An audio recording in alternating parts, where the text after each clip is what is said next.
আমি বলছি ঘরের মধ্যে তুমি লুঙ্গি পরবা না, তুমি লুঙ্গি পরে খেতে আসছো কেন?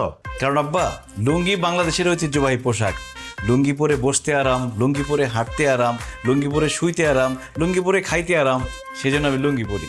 কিন্তু আব্বা এই যে আপনি সকালেও প্যান্ট পরেন, বিকালেও প্যান্ট পরেন, খাইতে বসলেও প্যান্ট পরেন, ঘুমাইতে গেলেও প্যান্ট পরেন, আপনার বাতাস ঢুকে কিভাবে?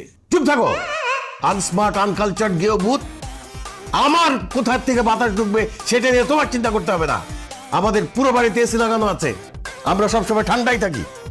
এই লুঙ্গি পরলে তোমাকে গরিব লাগে, আর আমার আশেপাশে গরিব মানুষ দেখলেই আমার মেজাজ গরম হয়ে যায়। খবরদার, তুমি লুঙ্গি পরবে না। আর তুমি আমার মতো সুন্দর পোশাক আশাক পরবে, তাতে তোমাকে স্মার্ট লাগবে। কিছু মনে করবেন না আম্মা, আপনি এই বয়সে যেরকম সাজগোজ আর মেকআপ মাইরা থাকেন, আপনাকে দেখতে কিন্তু স্মার্ট লাগে না। আপনাকে দেখতে মনে হয় স্টার জলসার কুটনি শাশুড়ি।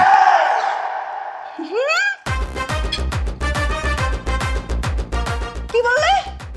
তোমার এত বড় সাহস, তুমি আমাকে কুটনি বলছো? আমাকে দেখতে কুটনি লাগে? তুমি আমার মেয়ের জামাই, না হলে থাপড়ায় তোমার সব কটা দাঁত ফালাই দিতাম আমি। দেখলি তোর জামাই কত বড় সাহস, সবার সামনে বলে আমাকে নাকি কুটনি শাশুড়ির মতো লাগে। আর তুইও খেয়ে দিয়ে কোনো কাজ পেলি না। ঢাকা শহরে কত সুন্দর সুন্দর স্মার্ট ছেলে থাকতে তুই গ্রাম থেকে একটা ক্যাট ছেলেকে বিয়ে করে ফেললি। মা কি করব বলো, ভার্সিটিতে তো খুব ভালো স্টুডেন্ট ছিল। আমি প্রেম করতে চাইছিলাম, কিন্তু যখন প্রেমের প্রস্তাব দিছি সে বলছে না, আমি ডিরেক্ট বিয়ে করব। এর জন্য বিয়ে করে ফেলছি। তখন কি আমি জানি সে এরকম খ্যাত? তখন করেছিস, তখন এটাকে আধুনিক বানায়, স্মার্ট বানায়। এই জিনিসকে নিয়ে তো কোথাও গেলে মান সম্মান কিছু থাকবে না। ঠিকই বলছো আম্মু।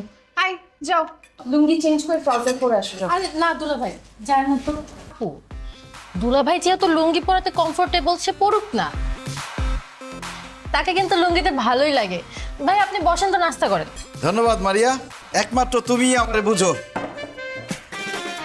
উল্টা পাল্টা সব উল্টা পাল্টা,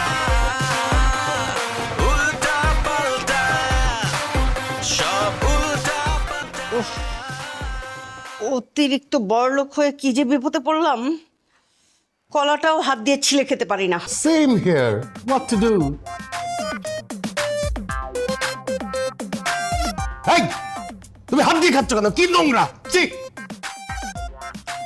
আব্বা হাত দিয়ে খাওয়ার যে মজা, যে তৃপ্তি, চামচ দিয়ে খাইলে জীবনে পাবেন না সেই মজা তৃপ্তি।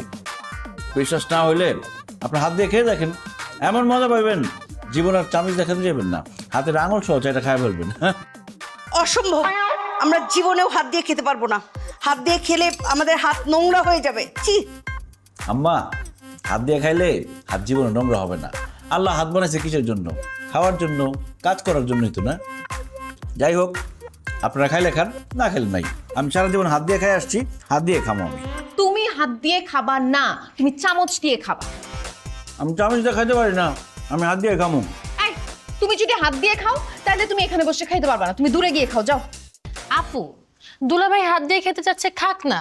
তোর যদি অনেক বেশি সমস্যা হয় তুই দুলা ভাইয়ের দিক তাকাস না, তাইলেই তো হয়। ধ্যাৎ, আমি নাস্তাই করব না। এই বুয়া, বুয়া চা দিয়ে যা। এ মা, হাত দিয়ে কলা ধরছে। আল্লাহ! ম্যাডাম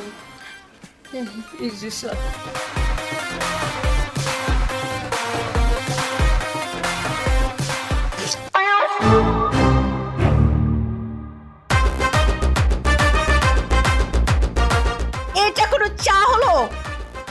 ঠান্ডা চা, কোনো স্বাদ গন্ধ কিছুই নেই। মনে হচ্ছে পানসে একটা শরবতের মতো কিছু। এই তোকে কি বেতন দেয়া হয় না? ঠিক মতো চাটাও বানাতে পারিস না। আর যদি কখনো এরকম ঠান্ডা চা দিস, এই চাটা তোর মুখে ছুঁড়ে মারবো বলে দিলাম। লাথি মেরে বাসা থেকে বের করে দিব। বেয়াদব কোথাকার, চোখের সামনে থেকে যা। মনে হয় যেন বেতন দেওয়া হয় না আর কি। সকাল সকাল মেজাজটাই খারাপ হয়ে গেল। না, নাস্তা খাবো না। এই আলমগীর, তাড়াতাড়ি নাস্তা খাও, তোমাকে নিয়ে আমি বাইরে যাব, কাজ আছে। শাহানা, তোমাকে যে কালকে চেকটা দিছি সেই চেকটা বের করে রাখো। বের করছি। অসহ্য।